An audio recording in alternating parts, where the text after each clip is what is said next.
àyà mi ò já rárá o àyà mi ò já láti bíbélì o fàyín fàyín máa ẹ̀gbọ́n yín lọ. ǹjẹ́ wọ́n ní ti imú yé imú òun ló ṣe ń fọn tí ètè yé ètè òun ló ṣe ń ṣàròyé létè ǹjẹ́ tẹ́ ẹ bá bí wá báyìí náà ni wọ́n ní ti wáyé wa òun lẹ̀ ṣe mọ́ ń rí wa lọ́jọ́ mẹ́jọ mẹ́jọ lórí ìkànnì yìí Cream Radio and TV wọ́n ní ẹkú lébà ìlà kára lé ẹ̀rì wá ńlá kébọ̀ náà níbi gbogbo tí ọwọ́jà ètò yìí bá ka yín mọ́ láti ń kí yín pé ẹkú rọ̀lẹ́ ẹkú lébà ẹ̀yin ará lé inú wa dùn pé àwa là ń wá lọ́jọ́ mẹ́jọ inú wa sì dùn pé ẹ̀yin náà là ń bá lọ́jọ́ mẹ́jọ mẹ́jọ Ọmọ́táyé kí ló ń ṣe sí. man as you calling me okay bó ṣe ń pè mí ni jẹ I need to be serious now yes cause ọdún tí ń lọ ọdún okay ọdún tí ń lọ sókun yes cause ọjọ́ mo wá fẹ́ serious tí n bá serious ní ti 2021 that is 2021 láti wá I need to be serious. Alright, wherever you are watching us, yes, my name is Taiwo Babalola and I am Kehinde Babalola. Show request up by Louis. No, I just have to take alright, of course, we take that again. Alright, wherever you are watching us, my name is Taiwo Babalola and I am Babalola Kehinde. You are Kehinde Babalola. You know my name. Okay, they know your name. Yes. Ẹ kú lẹ́nu gbogbo bí kíbi tẹ́ bá ti ń láǹfààní àti máa wò wá. Àdúpẹ́ tẹ́ dúró tì wá. Gbogbo ẹ̀yin tẹ́ lọ́njẹ́ jọ. Mo mọ̀ pé data yín tán. Ṣùgbọ́n ẹ̀yin tẹ́ wá tún jókòó tì wá ní fún tòní. Data yín kò lè tán láíláíláíláíláí. Níbi gbogbo kíbi tẹ́ bá ti ní àǹfààní. Bóyá àárọ̀ ni, bóyá ọ̀sán ni, bóyá alẹ́ ni. Ó sì lè jẹ́ ìrọ̀lẹ́, kódà ó lè jẹ́ ìyálẹ̀ta. Ẹ kú rọ̀lẹ́ ní lọ́dọ̀ yín àbí. Ok, ẹ kú rọ̀lẹ́ lágbọ̀n bí ìyẹn nílùú Nàìjíríà Ọ̀yọ́ State Ìbàdàn. Ṣé dáadáa la bá yín? Àdúpẹ́. A kú múra ọdún ìwọ kọ́ mọ̀ kí. Ìwọ kọ́ mọ̀ kí. Jẹ́ ń dá wọn lóhùn. A kú múra ọdún. A kú pọ̀pọ̀ ṣinṣin. Ṣé ọdún yẹn ṣó ti ń plan? Àbá àti ìní plan fún. Àwọn èèyàn ti mọ̀ wò pé kí ni mo fẹ́ pa ọ, kí ni mo fẹ́ pa ọ.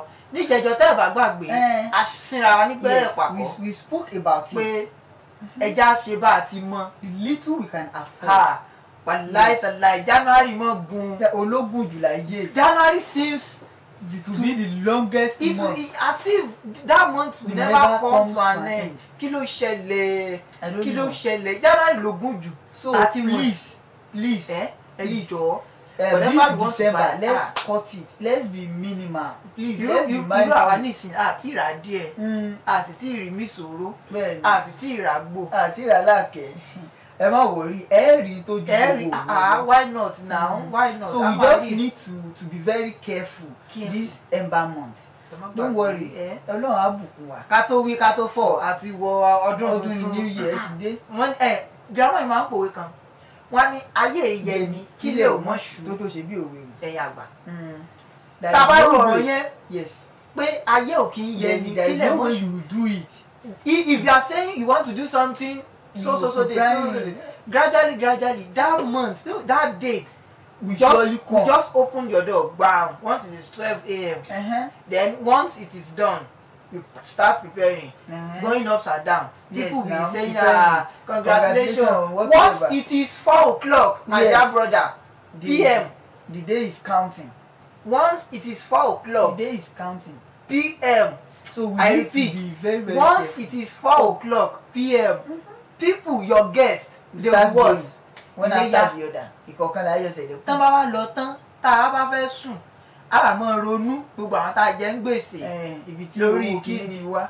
Ìgbà láàrín tí owó ata. So please we are begging you let's be minimal in our spending. Ẹja nà sùúrù ò lè kú ẹja nà sùúrù sí. Now a fẹ́ bẹ̀rẹ̀ ètò ṣùgbọ́n ká tó bẹ̀rẹ̀ we need to appreciate a lot of people. We need to appreciate you as well now. You know now. You are the one we are talking to. You are always with your phone. Ẹ kàn ṣá máa ń wò ẹ kàn ṣá máa ń tẹ̀ sójú ẹ̀. Kíní yẹn máa ń wọlé sí wọn lára tùwín bí àṣà ọ̀rẹ́ mi kan. A ní ṣe kíní yẹn wọlé yìí sí yín lára tùwín. Now we appreciate every one of you. Ní gbogbo ọ̀nà. Ẹ ṣé. in all ramifications. Thank Eshe. you for your support, for Eshe. your backup, Eshe. for your comments, for Eshe. your likes, Eshe. for your view, Eshe. for sharing, Eshe. for following the page Eshe. in all ways. Eshe. Thank you. Tẹ́ẹ̀rà data. Thank Eshe. you. Ṣùgbọ́n ẹ̀yin tí ẹ̀ tí ìjọ ìtẹ́ tí ìdarapọ̀ mọ́ wa. Don't worry. Ẹ̀yin náà ṣe ẹgbà ẹṣẹ yín lẹ́sìn. Ṣùgbọ́n tẹ́ẹ̀ bá wá padà jọ ìwà a máa gba ẹṣẹ wa padà. A máa gbà padà. Ẹ rò pé ò ṣe gbà ẹ watch out. And Na a also- fẹ́ kí aláṣẹ àti olùdarí iléeṣẹ́ yìí. Cream, yes, Cream Radio in process. He's a father. We always say it. And he is also a river that will That will never never run run dry. Yeah, well, So he's thank a, you. He's a father. I share Um, Gani. So if you are Barrister just joining Bukola. us, you are the best. Yes, he's just the best. Barrister Bukola. I like him now. Yeah, I like He's an him. handsome So man. if you are just joining us, don't mind him, Jerry. It is Fire classic Pension ń darapọ̀ mọ́ wa. We are live and direct. on Cream Radio and TV. The station to beat. Yes, ìkànnì yìí láti máa ń gbà sí yín lára lọ́jọ́ mẹ́jọ. And don't forget that we are the Identicals. Yes. Latawa Akande. So Ìbejì. you are now live with us on the Identicals with Taiwo Akande. Babalola. You can like, you can follow, you can comment, You can share, you can invite, and you can also join. you can view as well. You can view. Ẹ̀yin náà sọ pé aláyọ̀dúnrún. You can view. Ṣùgbọ́n ẹ̀yin náà ẹ lè zẹ̀ síbẹ̀. So you can remember to join us on our Yes. Facebook, on our Instagram, and if you want to sponsor us and for Yes. advert, For sponsorship and advert, that's the number. that number. Yes, that that number. number. That's just coming out. That number, you see that number now. You see, Have you seen it? That's the number. That is the number. Just call the number, and if you like, you may DM the number as well. Yes. And if you don't want to DM, you A can direct call. you can give us give that number a direct call. Now we return your call ASAP. That's it. Now, for those of us that we are having twins at Yes, reach, yes. I always say it. Àwa tí a bá ní ìbejì lẹ́gbẹ̀ẹ́ tí ẹ sì fẹ́ jẹ́ kí àwọn náà farahàn lórí Ká ètò ṣàfihàn yìí, wọn. ká fi ọ̀rọ̀ wá wọn lẹ́nu wò. You can also, just DM that number. Yes. So bá lè jẹ́ pé on our Facebook and on our Instagram page Anywhere. as well. Anywhere. Just Ẹ drop kàn it zẹ̀. there. Just And zẹ̀ your just- message. Then we will. Zẹ̀ back to you. Very sharp. So you are welcome to the Identicals Identicals with Taiwo Akande. Kí ló tó ṣe jẹ́ orúkọ mi lọ́wọ́ kọ́dá? No, èmi believe pé when you are to address twins, Kehinde and Taiwo should come first. No. The idea of Kò Taiwo dùn- and kò Kehinde, we dùn- should kò fight for it. Kò dùn létí I'm o. telling you, bro. Àwọn àlejò wa gán mọ̀ kò dùn létí. Àbòdó mi ní ẹ̀ sọ̀rọ̀. Ṣó dùn létí? Kò dùn létí. Kí Kehinde? No. No, Taiwo will always come first. to me, èmi believe pé Taiwo will always Let me- come first. maybe it is in alphabetical order A B C D E F G H. Àìjẹ even èso tuntun ó ti sápa lórí. Taiwo will always come first. Take it or you leave it. So you drop it But out. you have to take it along with you. We have no choice. Bó ṣe wà ládètè kọ́ ṣe nìyẹn. So that is Now how we a tún fẹ́ keep following. fi Ara tuntun la tún gbé wá lọ́tẹ̀ yìí. àyà tuntun. Àrà Don't tuntun. worry. But before I go to that aspect, I want to appreciate mother of twins. Yes, Ẹ̀yin Ìyá ìyá Ìbejì. ìbejì. Kudos to you. Thank Ẹ kú you. iṣẹ́ o. Ẹ kú iṣẹ́ ọpọlọ. Iṣẹ́ làwọn ìyá ìbejì ń ṣe o. Ṣé làwọn sórí especially inú ọdún tọ́dún tiẹ̀ tọ́dún ti wà ń ta. Kéde àwọn agan tí ìraṣọ dùn. Nǹkan ìbejì wa wọ́n kú. Àti ìraṣọ dùn. Ọwọ́ ìbejì à. Àti ìraṣọ our viewers out there seriously. Wàláìtàlá àti ìraṣọ àti ìra bàtà. Ìrọ̀ fàáhùn dé wọn ra mọ̀ fi data. Ẹ̀yẹ ká yẹ. Rárá wọ́n máa rà fún wa. Àti ìraṣọ àti ìra bàtà. Àti tí ìra fìlà. Àti ìra ago. Àti tí ìra ago. Àti ìra Àti tí ìra ṣéènì. You know we must buy spectacles, chain, Ẹ̀gbà ọwọ́. wristwatch, and we must buy cap. We want to zẹ̀. A fẹ́ zẹ̀. Káwa náà zẹ́ lọ́dún. You Alright, so understand? this is also a reminder for the twins out there. Yes. You guys out By there. January, we are cooking something. That thing is on So that fire. January, we will zẹ́. Yeah, You, don't we worry. will announce it. Don't worry, it's coming. It's coming live. Even is at your door. So we Yeah. are inviting the twins and also the singular, the Yes. singulars out there. And the Yes. plural. The And plural are the twins. Yes, the singular. Yes, that is if you are not twin. You are also invited. to our Don't show. worry. We will sooner or later we will soon advertise it. Yes, You'll be you seeing see it everything. everywhere. Yeah. Even if you are sleeping, You will will come to see your it. dream. The food, your plate. If It you will want to reflect. dish, it will It reflect will inside. If you are about to èwo tún rè wà rí even if you want to wear clothes tó ti torí bàbá àkórí yẹn tó jáde wà rí in everything you do even if you are driving on your windscreen even if you use wiper to wipe it the wiper will not do anything you will see it so please be prepared. Be prepared. Don't go anywhere. It's not for free. It's not for free. Leave that one. We'll talk about that. So these twins that we brought to you today, yes, we could mix them. Someone said something. He said twins can finish. Like, is it possible? In fact, is it? If I have the opportunity, I will sue that person. Is it possible? That twins can never finish. No. Twins, that's it. It's not a taboo. Twins can never finish. Paul Apostolic. So, we want to unveil our guests. But before we unveil them, these people, they are from Ibadan. Yes. So, we want to go on a short break. When we are back, don't go anywhere. Don't go. If you go, if you want to enjoy that data, don't go anywhere. I tell you. So we'll be right back because we are the identical.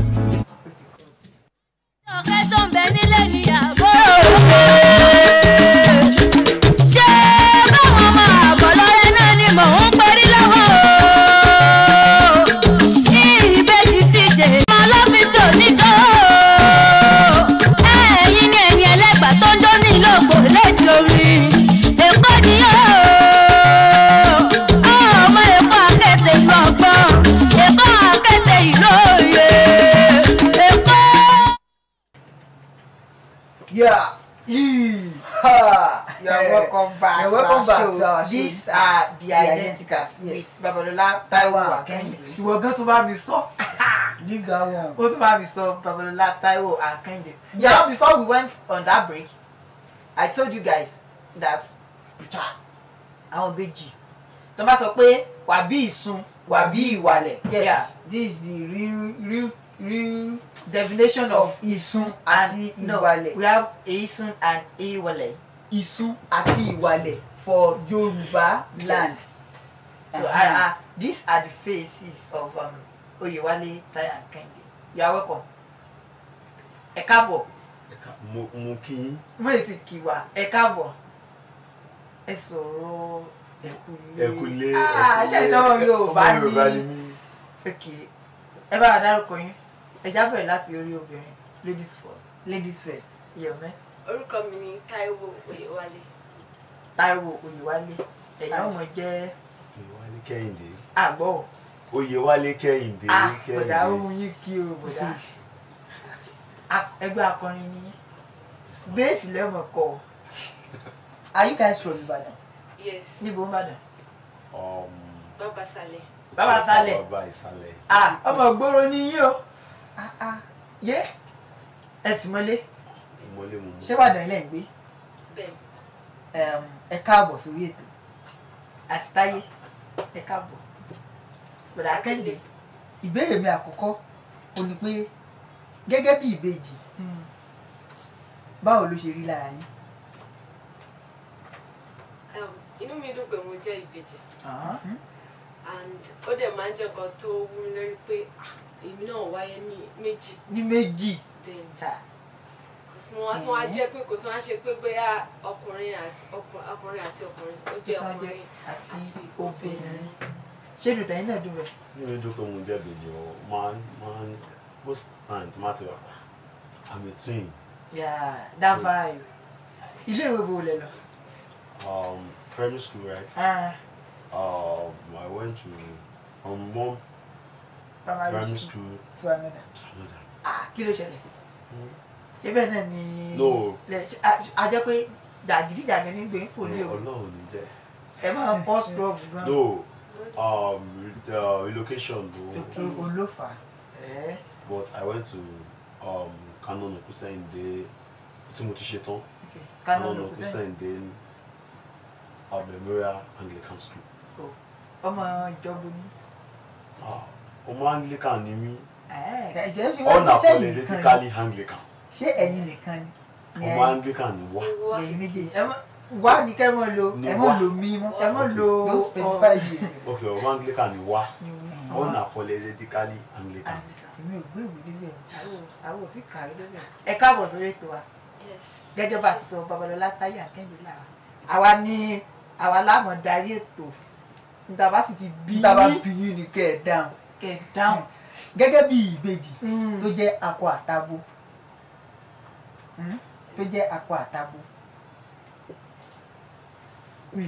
ọwọ́ aṣọ sẹ́rù bá ọ ni. ṣé tẹ́yìn bá wo ìjókòó wọn èèyàn ṣe bí tọkọ àtìyàwó tó wá fún interview. Bẹ́ẹ̀ni kí ló tẹ̀ wọ̀ kankan náà ibi tá a ti bẹ̀rẹ̀ ni gẹ́gẹ́ bí ìbejì lọ́kùnrin àti kí ló dé tẹ̀ wọ̀ kankan náà. ẹ kọ́kọ́ dà yín. No, to me, I don't like him. Wọ̀ kankan náà uniform. No. Why? I'm a simple person. Ẹ̀yin kọ́. Ẹ̀yin ò simple no. No, I don't know. Ẹ̀yin ẹ dáhùn kí ni ìdí tẹ̀ fi wọ̀ kankan náà. Bí o kò kí ń wo wọn láti wọ kankan náà pẹ̀lú. Láti ilẹ̀ ayé wa. Bọ́n torí pé a tún jẹ́ ọkùnrin àti obìnrin. Ẹ pẹjọ́ ọkùnrin àti obìnrin ṣé ó ní ṣe pẹ̀lú kẹ́mọ̀ wọ̀ kankan náà ni. Ó ní ṣe náà. Lọ́nà ọkùnrin nǹkan tèmi like human nature gan kò fààyè gbà. No, nature. Kò fààyè gbà pé kẹ́ ẹ wọ nǹkan kan náà. So ṣìjà ẹ ti wọ nǹkan kan náà rí. Yes. Tó jẹ́ àǹkárá náà ni. Yes. Ẹni aṣọ ìbò English dress. Do you have any English dress for the same But time? not same color. Tó tún jẹ́ aṣọ ìbò For English. I understand very well pé it may not be the same style. Yes. But the colour. Ẹ ti ń lọ rí lọ́nà táwọn èèyàn sọ pé ayọ̀ mi ṣé méjì ní. No. Torí pé ẹ̀wọ̀ kankan náà ni o. Àbí? But most of the time wọ́n kàn wá ní sọ pé ṣé ẹ̀gbọ́n wa tẹ̀gbọ́n lẹ́jọ́ lọ ni.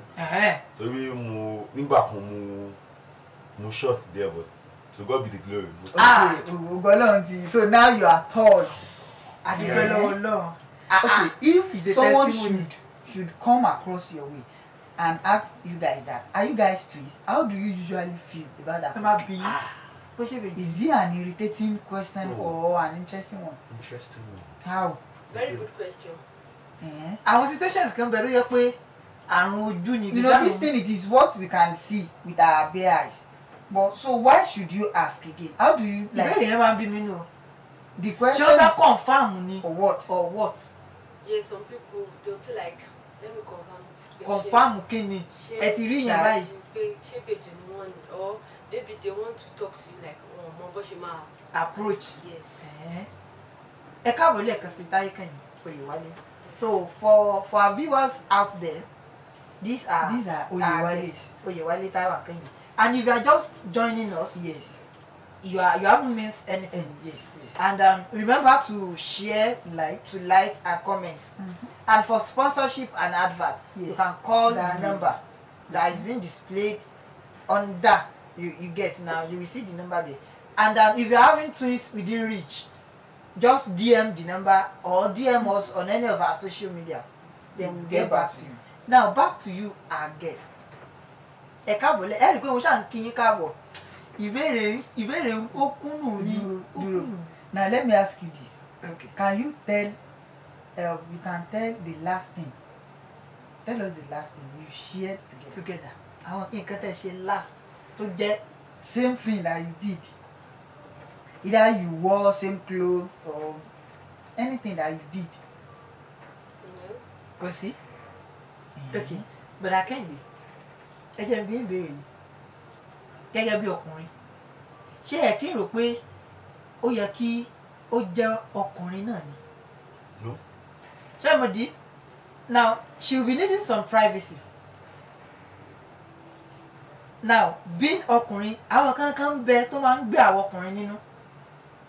Do you share things together with her? Not even together. Do you share things? Like there are some secrets that you cannot share with obìnrin, that you cannot share with a female. But do you share secrets with her? Yes, of course. Like to just secrets again. And you do you share secrets? Yes, most time I'll call him and tell him like even if it's not hard. Okay. Can you I want to do this. and if they give me permission, And then how about if he should cut that thing you intend to do? I will know that maybe that thing I want to do is not good. Why? Is it okay? Wait, Sorry. are you seeing him as your brother? Exactly. Yes. You know we have a matter, bro. Have you ever seen Bros, ìyẹn ọ̀sán wíkẹ́ fìgára sí o. like Ah, your sorry. brother? Have you? Normally, like a female, Okay. they normally said for Yoruba, they say Iyani, and for a male, they will say Babani. So for me, I'm like Baba, and for me too. Baba. So that means you are sharing the two. Yes. Baba. Is same thing applicable to you? Are you seeing Yes, your but sister? mo kan tó máa ń fọ́ ní sinmi Only. àti square anywhere táwọn ẹ̀ bá ti bẹ̀rẹ̀ lọ́wọ́ mi pé ta ni ẹ̀gbọ́n. Nǹkan tí mo máa ń sọ fún wọn ni pé àtúwà tí ní òkè àǹtí ẹ̀ ń kọ́. Yes, máa ní láǹtì. Irọ́ ni o. Ah, I Parọ́ don't have a tẹ̀lé yín. sister, but I have a twin sister. So Ẹ la lọ́rọ̀. you usually specify. Yes, I have a twin Ẹ sister. jẹ́ bèrè báyìí kọ̀dà kẹ́hìndé.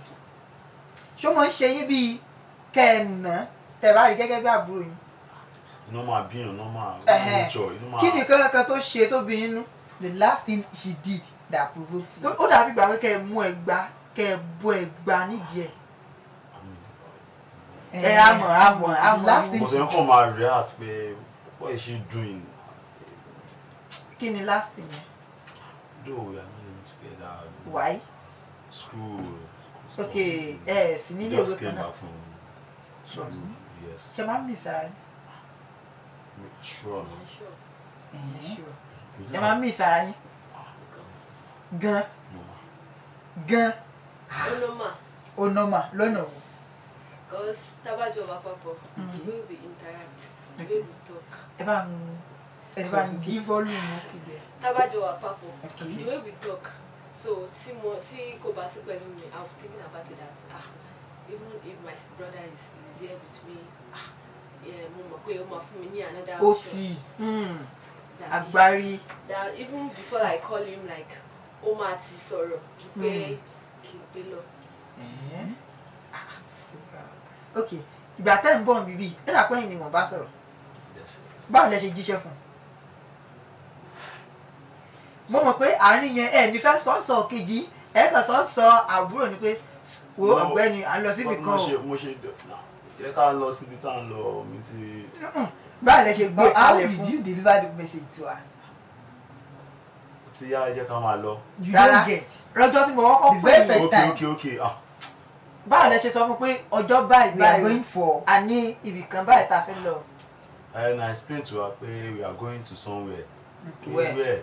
They sọ pé we have an interview. Interview like this. I am not a kind So of person. you never stress yourself about the explanation. Who is Because more nǹkan tó okay? ṣẹlẹ̀ ni pé it's because she's my twin sister. Okay. This is another person. I Huh? may be Go explaining. Yeah, Okay, so because she's your twin sis, so you just talk to her anyhow. but situation yẹn tó bá bí inú kọ́ tó ní tiẹ̀ bó ṣe ń bá mi ok ẹ jẹ́ kúkú béèrè ṣé ẹ ti wà ní situation tó yẹ pé bó ṣe ń bá mi sọ̀rọ̀ have you for once Yes. talk to her as if you are see the way you are talking talking to me. ẹ ṣé Ah, lè Yes, lè yes, lè what's the yes, like now. her talking to you ni o. Yes, I'm now talking to you. obìnrin just be like, what are you saying? Yo, So how do you feel in that situation? Pé ṣé mi lè lè bá sọ̀rọ̀ báyìí? pé obìnrin lásán. Eh, see the way she's talking to me. How do you feel? I feel like she feels somehow. Pé, Like, kò láṣẹ kò láṣẹ. no, But what? we just feel like, But yet, in another way around, you still feel happy that she's your twin sister. yes. For how many days or how many months that if you go apart? Two of you going apart for how many months? Like 3 months. 3 months. Yes. That is the highest. Have you ever dreamt of marrying at the same day? No, It can't be possible. Why? because we are male and female. Sorry? And Cannot be possible now. And what? our profession is very different. Okay. Profession does Forget not. about profession. Profession has nothing to do with getting married. But I don't You know what? This to me, in my own idea, I believe that marriage is all about garbage in, garbage out for you now. But is it, Wait, it's garbage in, garbage out in aspects in your own family. They will give out Yes. gifts and what? You are She be the one to receive, so you never lose. But to me, it's not necessary to You will marry bring in, they will take the her. same day. Why? Because I'm like me, I don't say anything there. I marry. You don't see anything there. All right. Let me now ask you this. In our own relationship, do you intervene in Yes, our ma'am. how? Have to. What's your own business, bro? I have to. How? This is our Nǹkan life. tó kàn mí wà nínú nǹkan tí ó Can kàn you mí. please I explain have that? interest in that. Because she's my twin sister. So, Okay. Nǹkan tí ẹ mọ̀, I will have so many. I have so many experience Okay. outside. that so Anything with my friends. Oh, Yes, Jesus. yeah. I I don't like want that stuff to. come near your I have twin to. Don't go there. And sorry, what can you say to that? For him having affairs, How do you feel if let's say you met a guy now, you already have interest in the guy, and and just came him, from your nowhere, big brother, just telling you that Tibari, if I should see that guy again. what is your stress? Talking to you anyhow, how will you feel? No, How I do you will feel in such I will situation? firstly feel bad. Okay. But I will be thinking that he know more than me. Why would you say he knows more than Is it God? It's just he's human being now. Is what? I know he's a guy. He's your big bro. Okay. And he has some communication with Okay. his friend, and he will gather some Info, information, facts. yes, that is Okay. valid. So Yeah. so for me to listen to him It's good. is good. So you agree that if he's saying something based on your relationship, Yes, I think, like if he's saying no go area, That means you are not you going. know go go. and I myself that I have confirmed it like this. Okay, let's exchange it now.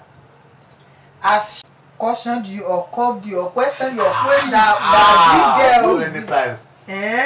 so how do you feel? I feel like In no such man a she situation? by because I'm the kind of person I have so many girls around me because I'm Fine They boy will now. come to me. Fine boy. She will just they want to lele.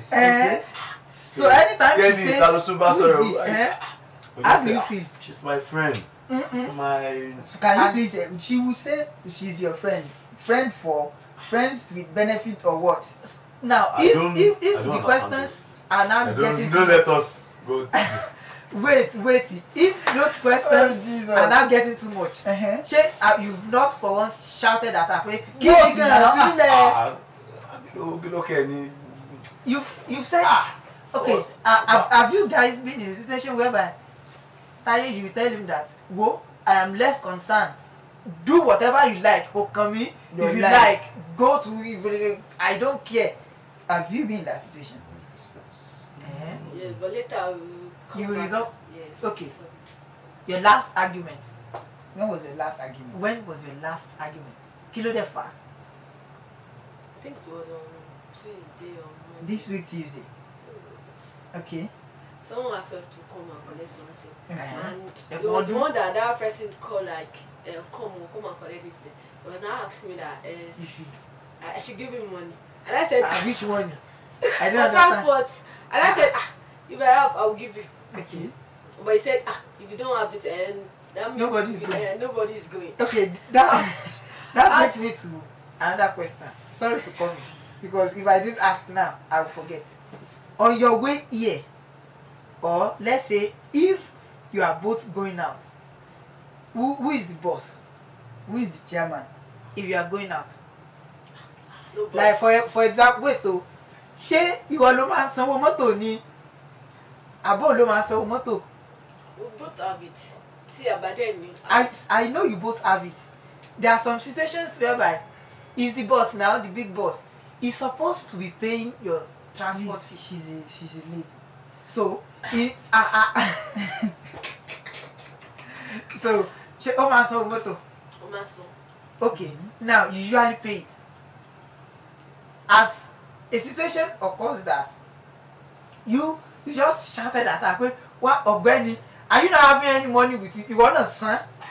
Ó kàn wá nǹkan tó máa ṣẹlẹ̀ ni pé we just like our me ìnáwó lọ́wọ́ I will just we may support ourselves sometimes because I have Yeah. 15 naira. Do you have same account? No. So you have your own. And the rent. Have you in any way that money brought you together? Ṣọwọ́ ti So pa what ẹ́ you pọ̀. paying for? Ẹ Ẹ wá wá rántí o, owó ló ń bojú ọ̀rẹ́ jẹ́. Has money in what way separated you for maybe an hour or for just Maybe you cheat. I know you cheated her. Yes, it's okay. Owó ti fàjà yín. Yes, maybe she want to take. Okay, out of the money. I will just no, it cannot possible. Okay. See the boss. You are still the boss. See the Okay, boss. in a No matter situation how whereby, relationship you are both having a money now at hand, she wants to get something, And that thing is very, very important. asking you, You know, she where needs did you to take put? permission. Where did you put the The money? money. Okay, it's so. What do you want to use it for? You are the one asking her. Leave me alone. I But want once to use okay, money. fi mí lẹ̀, I just want just to give use me money. money. As such situation happen. So if she said she needs money, you will pull. You will zed the money out. No, that's Like you really, like you really the money. yes, that's that angle. Okay, I I should know understand it. Okay, you don't know I zed. don't- Alright guys, I do, if you are just joining us, these Yes. are the identicals. Yes. Time and Kenny. We Leader, want to yes. go on a short break and we have been with our guest. So you When have we to- come back, those if you leave it, wallahi your data it go just finish. We'll be right back because we are The identicals. Gonna, will you give me sugar, wahala, Macho Mona Lisa, Macho Mona Lisa, Macho Mona Lisa, Macho. Ká ajé ìwà àbàjẹ́ ti ṣí mọ́. Girl yẹn lọ́wọ́ rí. Like you've met that girl somewhere corny, so corny, and you don't have a keen interest in her in her at all. for your brother. Your brother now came home telling you that this is my life, this is my wardrobe, this is my shelter. What will you do? Kí ni àwọn actions that What you will will your put up? actions? Even my reaction to that lady. Okay. I'm We frustrated. easily tell her. You will But frustrate. your brother will keep Frustrated. telling you that, madam, this is the lady. Why now? I will let him know the reasons. Hmm. Like, Which one is the good one? The Between good two of one you. between two of you. Ale tó dáa jù. Me, of course. yeah. Why? Yes. Why? Is it because you are a man? Man Yes. to be. Yes, so I mean, So she's also a good woman. But Akendi, I learnt that you are in theology school. Kí Olúwa kí ó pẹ̀lú ní ó pọ̀. Now, being you are on your way to become a reverend. You are on your way to become a reverend. Okay. Now, being on your way now, this anti-Taye year, what role will you play on our way to choosing, like to choosing a life partner. a life partner? have to play a good role. A good role, a That's good why father. that's why you are a good one. Yes. You are the good one. How is that good? Don't We are worry. both good. Let me just. We are both You, good. because you are selfish, irreverent. No. So which roles are you expected to play? I'll be vigilant Hmm. To be vigilant about her in what about the aspect? Like, relationship. okay. I will know the guy. Okay. His historical background, Yes. everything about him. Yes, everything about the guy, and I will keep on praying for For two of them. to know if the guy is right. Ah. Yes. Would you like her marrying a pastor? I'll be so glad. You'll Why? be so glad. Yes. Eh? You'll be so glad Yes. that he marries a pastor. Yes. Ah. So, Reverend Kehinde, I'm not yet a reverend. okay, ordinary. I'm still a student. I'm not an ordinary. I'm Eh. a postman. Asitaye Yes, sir. is about to become a reverend. What role? You know, he will be a man of God now. The way you will approach Address him, him. Is- oh gbọ́dọ̀ yàtọ̀, Or let me say, the way if he becomes a reverend. a reverend now, How yẹn ṣe sà. the way you have been approaching him is it going to change or you just be like, Mr. Man, damn me alone now, I became Gobele? It will be somehow different. Okay, so you have to limit it. Yes. Eh? Because it's not a changed person. not a normal person. Okay, like that. what roles will you play on him choosing a life partner as well? I will also be vigilant. About You are not a that man lady. of God. Yeah. Are you? That, it doesn't mean that I should be a man of God or a woman of pastor. God Mrs. Before you can watch over him. Yes. Do you feel each other's pain? Like you feel for yourself. Let me give you an example. You both tried something. One emerged, the second did not emerge. Yes, that's normal. You have to. That is everything. That's is- human. Don't take us to theological. I'm not okay. I'm not taking you to theology. Because you're always saying it's normal, Yeah, it's normal. okay. So let me move by you. Okay, psychologically. Okay, Jesus. Don't worry, I will have to talk to our manager, the person of Mr. George. He will explain that to me. So, Yeah. like, It's normal now. feeling each other's pain It's normal. It's normal. is normal. So, Auntie, can you respond? Yes, I can Is- feel his pain. Like You, now, this is what I want you to say. Yes, continue your talk, man. I can feel his pain. Maybe he's looking forward to see something like Okay. and I know that thing is very important. I feel Now, that But wait, do you see it as being normal? it's not normal to Hey! it's not normal to But everybody. to me, But it's we have human nature. Ah. Human nature. But There's that something in you that we But have to bring it out. Pastor. It's not normal. To me, it's not normal. I I like agree. this. So I like this. So Edaju brother. Edaju. Okay, now let's leave that one aside now. Let's go to general one. At time, Yes, sir. ṣé bọ́dà Kẹ́hìndé dọ̀tí? No. Wọ́n neat.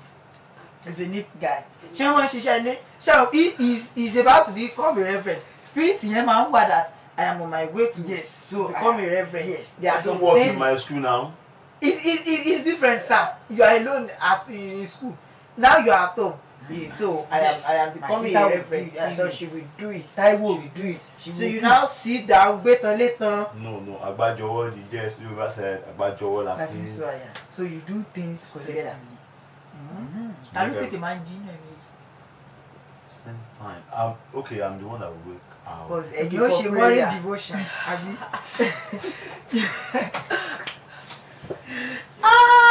You will be the first to wake up because of morning devotion. Taiwo, it is time. But you don't sleep together, do you? No. For you, we went outside. Not outside now. But we no, we no, know no, no, no, we no. know if you are outside, you can't sleep together. You can't sleep together outside now. Eh. If you come to your house now, you give us one room, we have to. What if we separate you? No problem. No But- problem. Yes. But what? It's normal. Sorry, You separate room for us. I don't even know what to say. It's normal. Okay, now let me ask this now. Aloni handwriting. Do you have same No, handwriting? no. You don't have same handwriting. But whose But my handwriting handwriting is somehow. was? Worst. No. Or is somehow normal? Scary. No, it's normal. It's normal. It's And normal. My own is still better than this. Wow. Do you agree to that? Yes. Who is more brilliant? I don't know with you. Tani Agbawo. Tani Gbogbowe. Yeah, that I don't know. But let me. Grade yourself, sir. Ṣé Táyé mọ̀ with you? I can't say, but But it's normal. I can't know. It's not normal. And Normal. Someone have to. Don't let me. don't let expand it.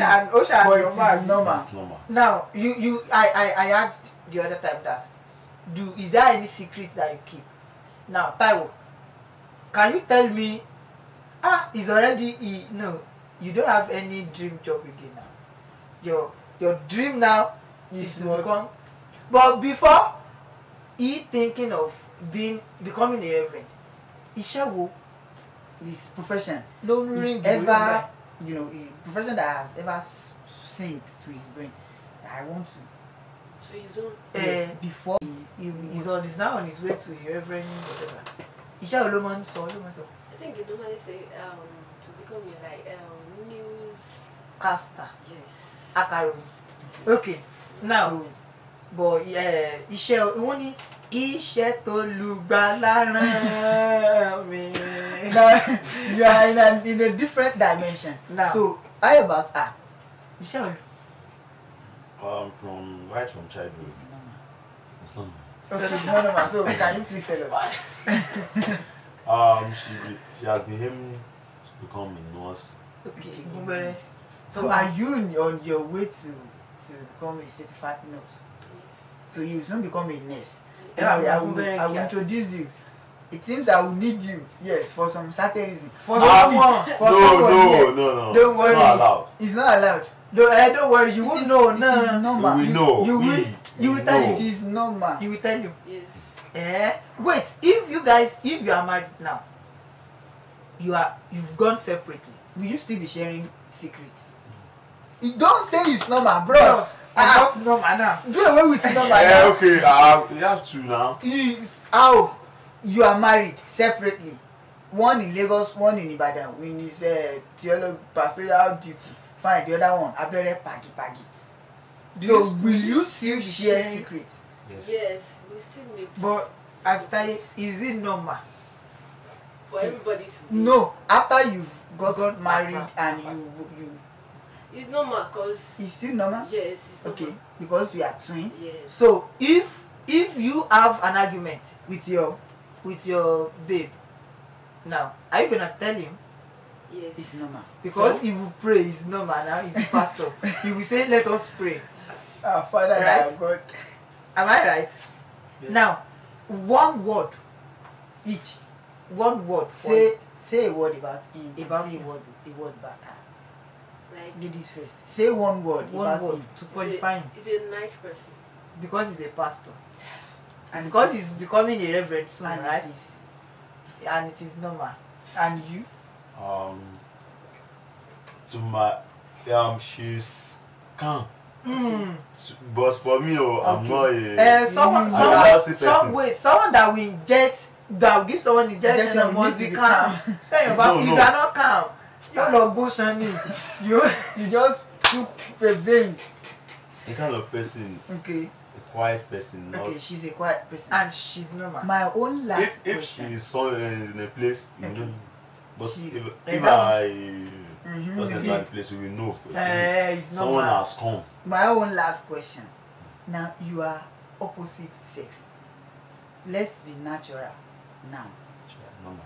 Shay, have you ever felt you as a guy that you love her in another way? You know, this is human being. Yes. I know you understand. You have feelings for her. No. You've never had At feelings. all, at all.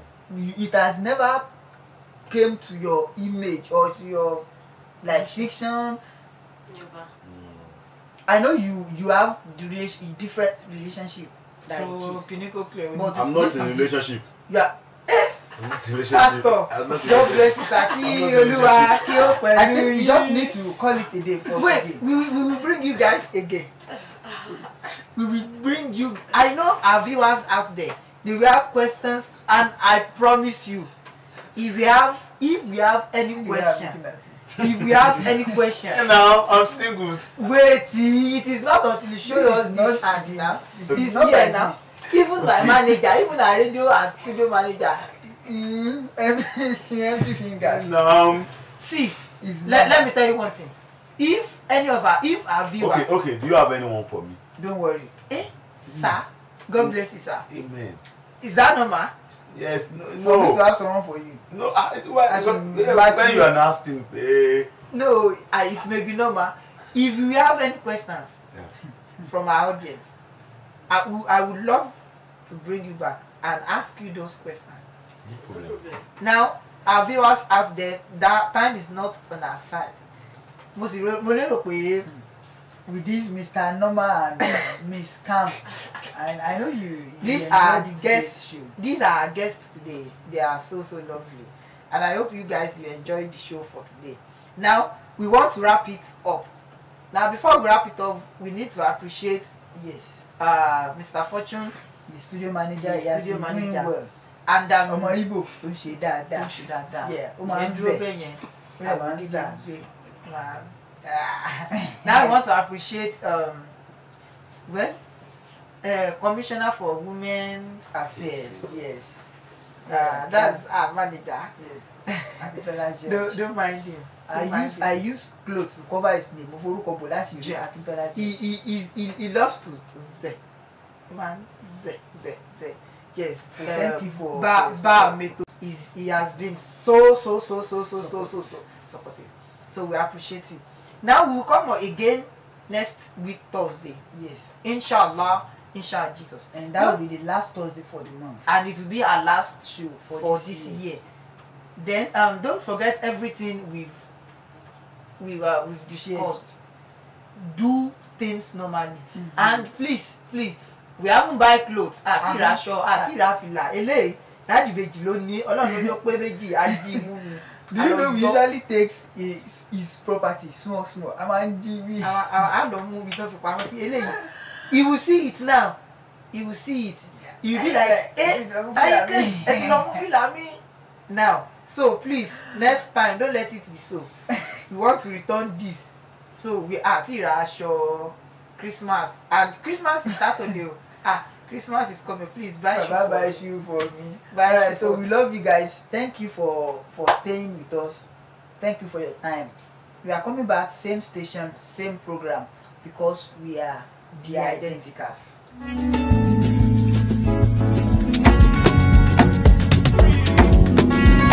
More music on trendybeats.com. Baby, follow my command, like zombie. Go down on me, oh, we drop coca.